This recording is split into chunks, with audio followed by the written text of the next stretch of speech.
and welcome to Weed, A Need to Talk. I'm Danielle, and today I want to emphasize the importance of open communication. We've all heard the saying, actions speak louder than words. But is that always the case? Modeling preferred behaviors is essential to our children's learning. But how will they know the why that drives our actions unless we tell them? Think about that as we talk today. First off, do you know at what age children are most likely to try marijuana? The answer is 15 years old. And that's just the average age. There are plenty of kids who will try it sooner. In fact, most of our children, whether they try it or not, will be offered weed before they finish junior high.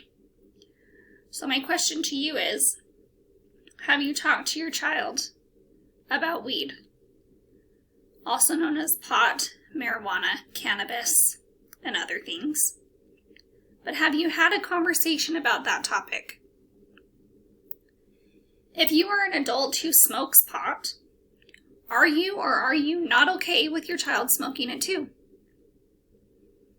Or, if you're an adult who isn't a user, what is your opinion on adolescent use? These are the type of things our kids need to know, and they need to know it now. They need to know it before it becomes present in their lives.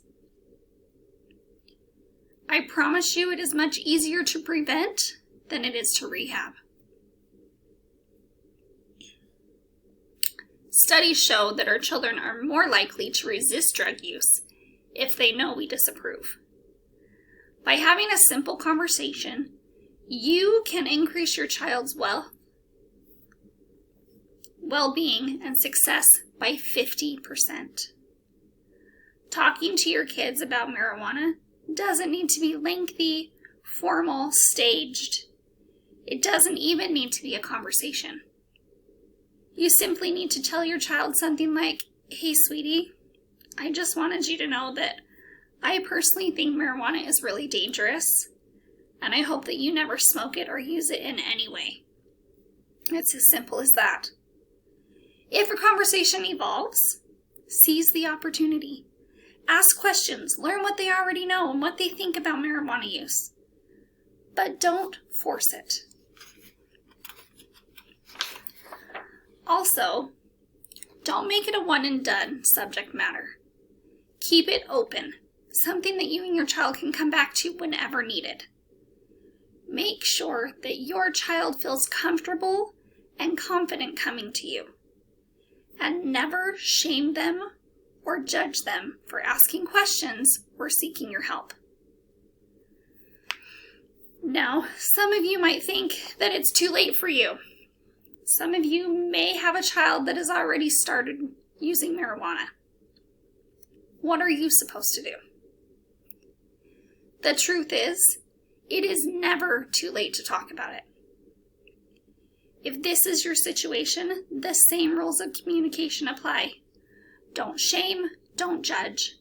Ask questions and work together to come up with a solution.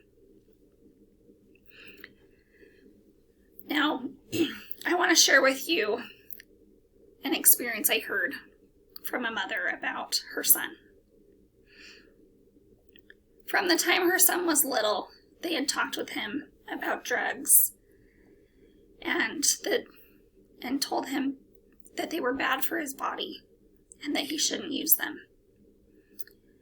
However, when the boy was 14 years old, he was introduced to weed by a friend. Over the next 2 years,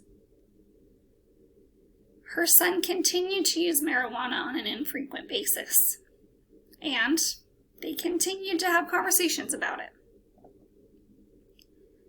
The boy's parents tried their best to approach their son with love and concern each time they found out about his drug use.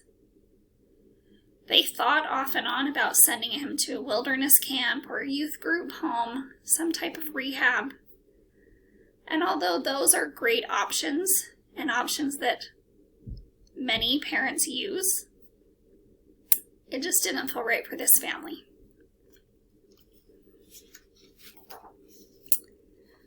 Now, let's jump ahead another year. This boy's now clean. He no longer uses marijuana, and he's begun to encourage his friends to quit as well. It took a lot of patience for this family. It took counseling, support, good communication. It took a lot of work to get them to where they are today. But the boy now says to his parents how much he admires the way that they approach his mistakes and how grateful he is that he knows he can come to them for anything, good or bad.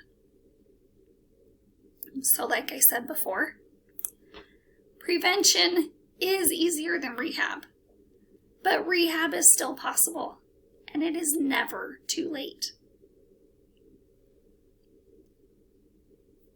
Every child and situation is going to be different, and your outcomes may be different than this family that I just talked about. It may take you a few times to figure out the best way to approach your child or the best way to help them. But never forget that your voice impacts their choice. Now, if you feel that you need help talking to your child, you can always go to your child's pediatrician, to your family doctor. They will have resources for you. There are many places online that can help you.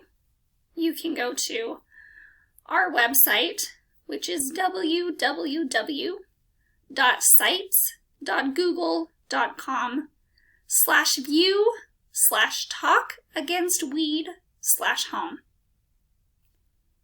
Now, I hope today's talk was helpful. I hope that you learned something new or gained some confidence. Thank you so much for being here. Thank you for listening.